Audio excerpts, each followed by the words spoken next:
장기공원 남쪽 경사지가 꽃동산으로 조성됩니다. 오랫동안 방치되어온 장기공원을 개발하는 활로가 될 수 있을지 관심이 모아집니다. MZ세대 사회복지 공무원들이 지위와 세대의 장벽을 허무는 소통의 자리를 가졌습니다. 남구는 경직된 공직사회 직장 문화를 바꾸는 계기가 될 것으로 기대하고 있습니다.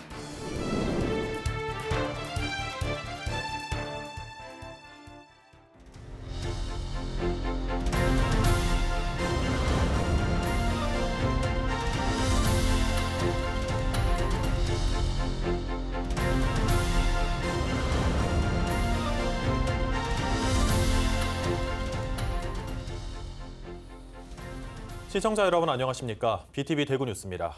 첫 소식입니다.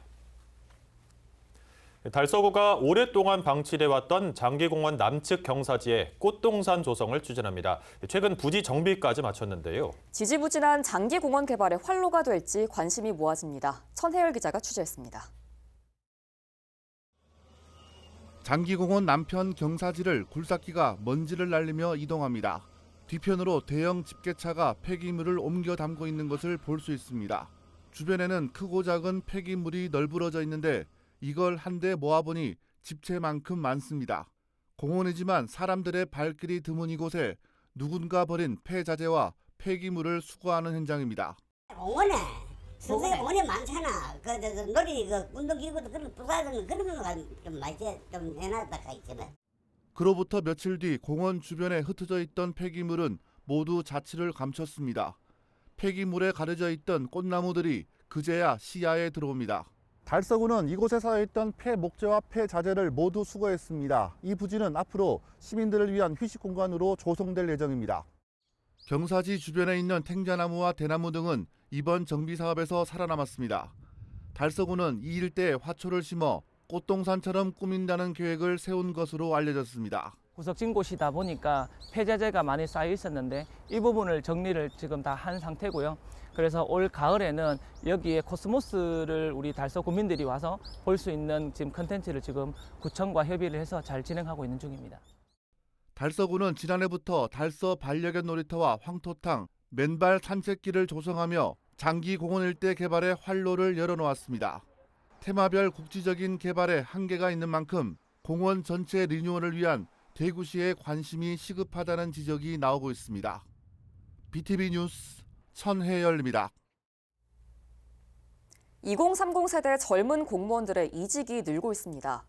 민간 기업에 비해 임금은 낮은데 업무는 과도한 면도 있고 또 딱딱하고 경직된 직장 문화가 MZ세대 정서와 맞지 않다는 점도 중요한 이유로 꼽히는데요. 지위와 세대의 벽을 허무는 소통의 자리가 남구에서 열렸습니다.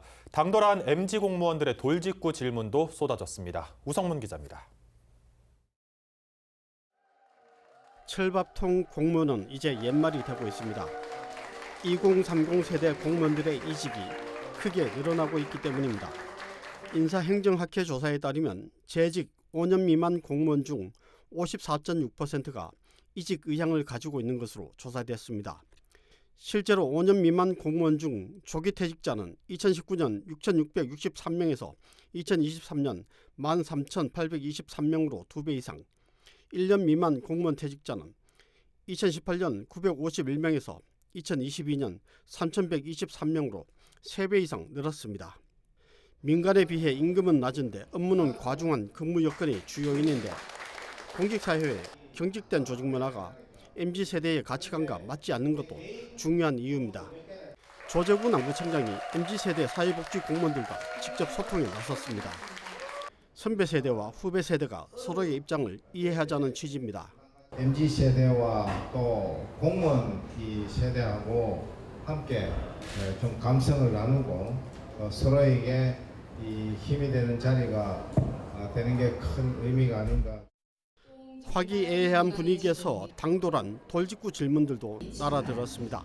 구청장님은 보통 이제 행사 같은 것도 진짜 많으신데 직원들의 경조사를 직접 챙기신다는 말씀을 들었고, 우리 직원들, 직원 가족들 경조사에는 정말 빠짐없이 예전에 구청장님께서 직원들에게 나눠주신 명함에 있는 전화가 업무용 폰인지 그 개인 폰인지 궁금하고 만약에 실제로 그 전화를 해서 일반 주민들, 할머니, 할아버지들 할 것 없이 100% 제가 직통폰으로 전화 오면 새벽 3시에도 제가 전화를 받습니다.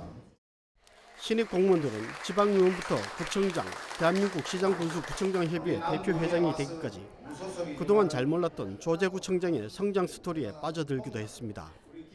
살기 좋은 남구를 가꾸는 최일선에 서 있는 사회복지공무원이란 자긍심과 자존감도 높아졌습니다. 남구는 이번 MZ세대 공무원과의 소통을 계기로 앞으로 공무원들의 직무 만족도를 높이기 위한 다양한 방안을 강구하기로 했습니다. BTV 뉴스 우성문입니다. 그동안 식당이나 카페에 반려동물과 동반 출입하는 건 식품위생법상 원칙적으로 금지됐었죠.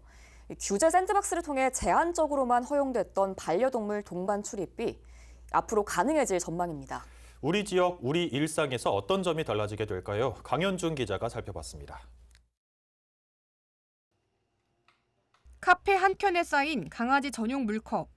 강아지와 함께 찾는 손님들을 되돌려 보낼 때 카페 앞에 내놓는 사장님의 작은 선물입니다. 주민분들이 길에서 산책을 하다가 지나가실 때 저희 가게에 들어오셔서 혹시 이제 되냐 이렇게 많이 여쭤봐 주시는데 이제 전화로도 많이 물어보십니다. 반려동물 관련해서 사람들이 실내에 함께 할 수 있는 공간에 대한 관심도가 많이 올랐지 않나. 지난해 규제 샌드박스를 통해 반려동물 동반 출입을 신청하려 했지만 현실적인 벽에 부딪혔습니다. 우선 서류를 찾아보는 과정도 좀 많이 힘들었고, 그리고 그 서류를 찾는다 한들 저희가 신청하는 절차를 또 찾는 게 또 어려웠고, 보험비도 증가하고 저희가 유지되는 비용이 많이 증가해서 규제 샌드박스를 통해서 애견을 저희가 수용한다는 것 자체가 힘들었었어요. 2023년 규제 샌드박스로 시작된 반려동물 동반 출입 음식점 제도가 법제화 궤도에 오릅니다. 먼저 신청 절차부터 달라집니다. 반려동물 동반 출입을 희망하는 식당, 카페는 별도의 신청 절차 없이 출입문에 반려동물 동반 출입 가능을 알리는 표지판이나 안내문 등을 게시하면 됩니다. 실증 계획서 등 5개 넘는 필수 서류와 1년 가까이 소요됐던 승인 절차 과정이 생략되는 겁니다. 운영 과정은 어떻게 바뀔까? 위생등급 유효기간이 3년으로 늘고 기간 종료 전 위생등급 평가를 거쳐 자동 연장되는 방식으로 개선됩니다. 종료 시점에 맞춰 별도로 해야 했던 연장 신청의 번거로움이 줄어드는 겁니다. 운영 과정에서 필수로 가입해야 했던 보험도 생략돼 비용 부담도 사라집니다. 반면 처벌 규정은 대폭 강화됩니다. 반려동물이 조리장, 식재료 보관 창고 등엔 들어가지 못하도록 칸막이 설치, 또 예방접종을 하지 않은 반려동물의 출입이 제한됨을 표시하는 등의 운영 지침은 반드시 지켜야 합니다. 위생, 안전에 직결되는 운영 지침을 어긴다면 영업 정지 처분을 받게 됩니다. 기존 규제 샌드박스보다 문턱을 낮춘 대신 책임은 더 강화되는 겁니다. 이번 개정안은 올해 안에 공표될 예정입니다. BTV 뉴스 강현준입니다. 기후변화와 자유무역 확대로 토종과일의 감염병 피해가 증가하고 있는데요. 한국농업기술진흥원이 최근 과수바이러스 감염 여부를 정확히 판별할 수 있는 다중 정밀 진단 기술을 개발했습니다. 바이러스로 인한 과수 농가의 피해가 줄어들 것으로 기대됩니다. 유철미 기자입니다. 최근 국내에서 보고된 과수 바이러스병만 50여 종.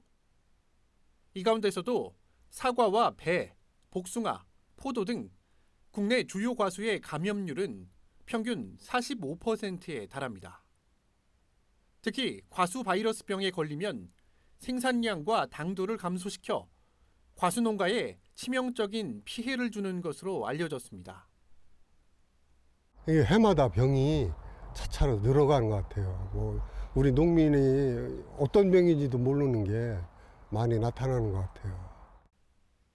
이 때문에 감염 여부를 조기에 진단하는 게 중요한데 최근 한국농업기술진흥원이 정확도를 99.9%까지 끌어올린 다중 정밀 진단 기술을 개발해 눈길을 끕니다.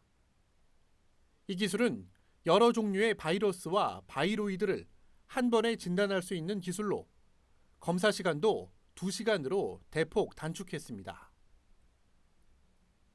과수 같은 경우는 이제 복합 감염이라고 하는 부분들이 상당히 많기 때문에 시간도 절약할 수 있고 비용이라고 하는 부분들의 효율성이 굉장히 좋습니다.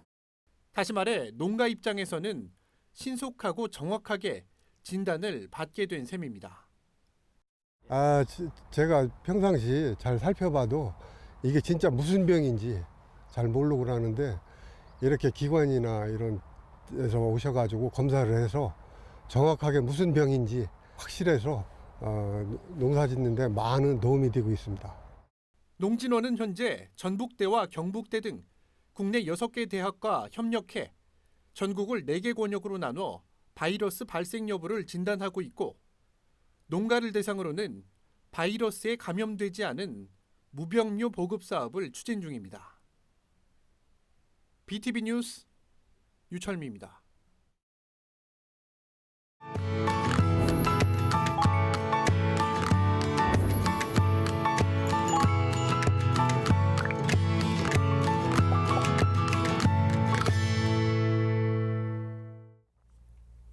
케이블 TV 공동기획 우리 동네 영웅 시간입니다. 여러분 4분의 기적이란 말 들어보셨습니까? 바로 CPR로 불리는 심폐소생술을 말하는데요. 전 국민을 대상으로 심폐소생술 등 구조 구급 교육을 수십 년간 해오고 있는 사람이 있습니다. 대한손상예방협회 배석주 사무총장을 김석진 기자가 만났습니다. 부산 남구 문현동의 한 3층 건물. 이곳은 4분의 기적을 만드는 사람들을 배출하는 곳입니다. 부산을 국제안전도시로 만들기 위해 뜻을 모은 사람들이 만든 대한손상예방협회입니다. 15년째 협회를 이끌고 있는 배석주 사무총장은 전 1339 부산 응급의료정보센터를 운영한 30여 년 경력의 응급처치교육 전문가입니다. 응급처치를 알고 있으면 누군가가 갑자기 사고나 응급치료로 쓰러졌다. 이때도 당황하지 않고 침착할 수가 있다 그런 거죠. 그런데 모르면 우왕좌왕 막 119 불러라 당황하고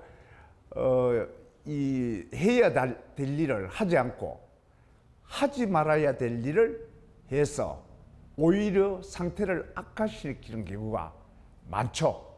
그것 때문에 첫 번째가 국민들 교육이다. 1339에서 20여 년간 받은 응급전화만 34만여 건. 이후 협회에서 배출한 교육생은 약 100만 명에 달합니다. 부산 시민 3명 중 1명이 교육을 받은 셈입니다. 교육 효과는 현장에서 바로 나타나기도 합니다. 서구의 모 중학교 제가 선생님들 교육을 나갔는데 교육을 마치고 나서 이제 나오는데 그때 체육 선생님이 좀 일찍 나왔어요.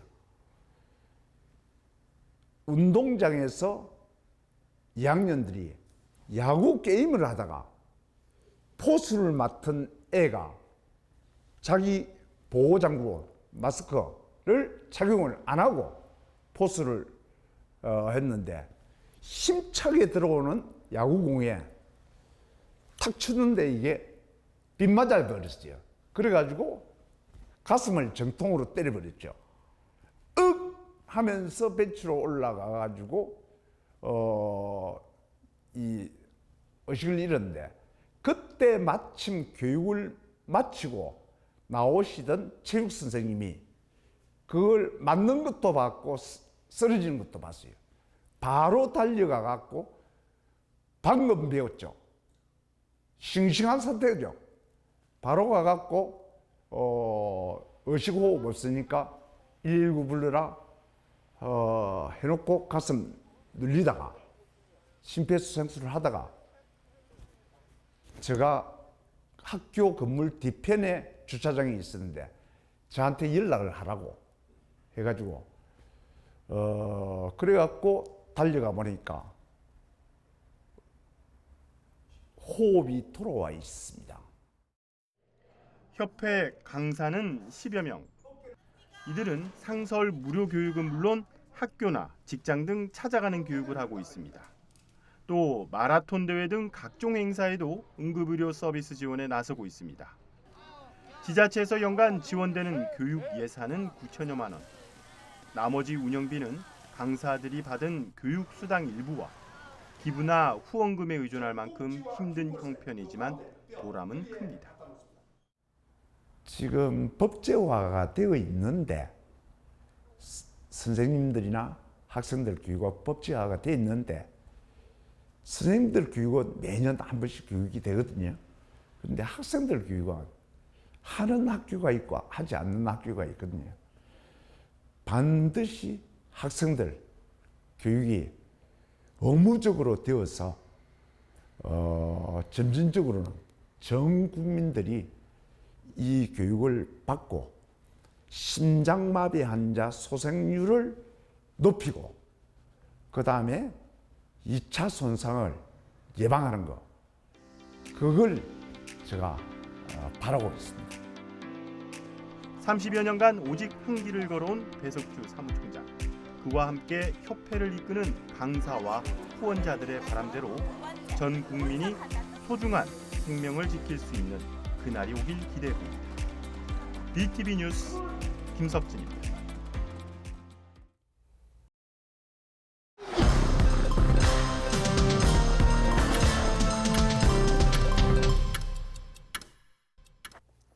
최근 홍콩과 중국 등 일부 국가에서 코로나19 신규 확진자가 급증함에 따라 대구시가 고위험군에 대한 예방접종을 권고했습니다. 시는 현재 전국의 코로나19 입원 환자 수는 105명으로 최근 4주간 비슷한 수준을 보이고 있지만 올여름 유행 가능성을 배제할 수 없다며 사전 예방을 위해 예방접종이 필요하다고 밝혔습니다. 시는 65세 이상 노인과 생후 6개월 이상 영아, 그리고 감염 취약시설 입소자 등은 오는 30일까지 서둘러 접종을 마쳐달라고 당부했습니다. 대구시가 장마철을 앞두고 풍수해 폭염 취약시설 집중 점검에 나섰습니다. 김정기 대구시장 권한대행 행정부시장은 11일 함지산 산불 복구 현장과 서변 지하차도 진입 차단 시설, 동구 반지하 주택, 중구 쪽방촌을 찾아 피해 대비 상황을 점검했습니다. 대구시는 태풍, 호우 등 풍수해와 폭염으로 인한 피해와 시민 불편 최소화를 위해 5월 15일부터 10월 15일까지 5개월간 자연재난 종합대책을 추진하고 있습니다. 달서구가 호국 보훈의 달을 맞아 현충시설 탐방 인증 이벤트를 진행합니다. 달서 보훈길 따라 나라사랑이라는 이 이벤트를 통해 달서구의 현충시설을 탐방하고 인증하면 지역 특산물인 달토기빵 교환권을 받을 수 있습니다. 태극단 학생 독립운동기념탑과 대구 사범학생 독립운동기념탑, 민족전기탑과 한국유림 파리 장섭이 상원고 6.25 참전 호국 영웅 명비 가운데 3곳 이상을 방문하면 됩니다. 일정 요건을 갖춘 참여자는 자원봉사 실적 2시간을 인정받을 수 있습니다.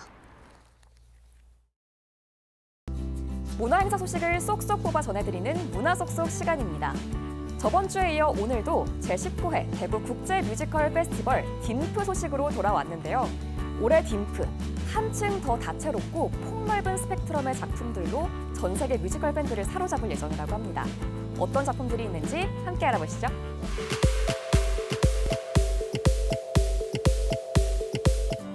올해로 벌써 19살을 맞은 딤프. 오는 20일부터 다음 달 7일까지 총 18일 동안 열립니다. 올해는 헝가리, 프랑스, 중국, 대만 등 한국에서 처음으로 선보이는 글로벌 작품부터 창작 뮤지컬 등 모두 30편의 작품을 106번 공연할 예정인데요. 뮤지컬 팬들의 가슴을 두근거리게 할 첫 시작, 어떤 걸까요? 자, 딤프 최초의 헝가리 초청작 테슬라로 화려한 막을 엽니다. 전기차 브랜드 테슬라 다들 아시죠? 전기공학의 혁신가이자 역사상 가장 위대한 발명가 중 한 명으로 평가받는 니콜라 테슬라의 이름을 딴 건데요. 뮤지컬 테슬라는 이 니콜라 테슬라의 삶을 풀어낸 작품입니다.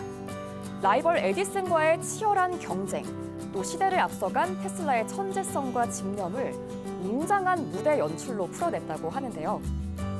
저 먼 유럽에서부터 온 대규모 캐스트와 역동적인 안무, 또 몰입도 높은 영상 연출을 통해서 유럽 대작다운 엄청난 스케일을 자랑합니다. 이번 딤플을 통해서 아시아에 최초로 상륙할 예정이라고 하니까요. 더더욱 놓치면 안 되겠죠? 자, 개막작 소개해드렸고요. 폐막작은 또 어떤 거 있을지 또 기대가 되는데요. 폐막작으로는 중국에서 날아온 대형 뮤지컬 판다가 준비되어 있습니다. 한중 합작 뮤지컬로 사천극, 저글링, 인형극, 전통무술 등 중국 전통 예술과 현대적인 감각을 융합해서 독창적인 무대를 선보이는데요. 이 5명의 판다 용사들이 악에 맞서서 자신들의 터전을 지켜내는 여정을 그립니다. 중국 전통 쿵푸, 또 그림자 놀이를 통해서 언어에 구애받지 않고 전 세대가 공감할 수 있는 이야기를 보여준다고 하는데요. 판다를 좋아하신다면, 또 중국의 전통 예술이 궁금하시다면 이번 뮤지컬 판다 꼭 관람해 보시길 바랍니다. 자, 지금까지 외국 초청작 소개해드렸고요. 다음으로 국내 뮤지컬 소개해드리겠습니다. 한국 뮤지컬 공식 초청작은 3개로 애프터 라이프, 시지프스, 또 설공찬이 있습니다. 애프터 라이프는 제목에서부터 알 수 있게 사후 세계를 배경으로 합니다. 천사와 악마, 또 영생의 존재들이 진정한 소망을 찾아가는 이야기를 그리고요. 또 작년 제18회 딤프 어워즈 3관왕에 빛나는 창작 뮤지컬 시지프스도 돌아왔습니다. 알베르 까뮈의 이방인을 재해석해서 폐허가 된 미래에서 실존과 삶의 의미를 물으며 깊은 여운을 남기는 극입니다. 마지막으로는 설공찬. 조선시대 금서였던 설공찬전을 원작으로 중종반정, 또 정치적 격동기 속 저승과 이승을 넘나드는 이야기를 풀어낸 창작 뮤지컬입니다. 공연 라인업이 너무 다채로워서 저는 벌써부터 이 딤프 즐길 생각에 설레고 두근거리는데요. 자, 오늘 소개해드린 초청작뿐만 아니라 지역 연계 특별 공연, 창작 지원작, 또 대학생 뮤지컬 페스티벌 등 다양한 공연들이 마련돼 있습니다. 특히 대학생 뮤지컬 페스티벌과 일부 특별 공연은 무료로도 즐길 수 있으니까요. 딤프 홈페이지에서 일정 확인해 보시고 이참에 풍성하게 문화생활 해보시길 바랍니다. 저희 문화속속은 다음에도 마음에 쏙 드는 소식으로 찾아뵙겠습니다. BTV 뉴스는 뉴스 홈페이지에서도 바로 시청하실 수 있습니다. 시청자 여러분의 많은 관심 바랍니다. 이상으로 뉴스를 마칩니다. 함께해 주신 여러분 고맙습니다.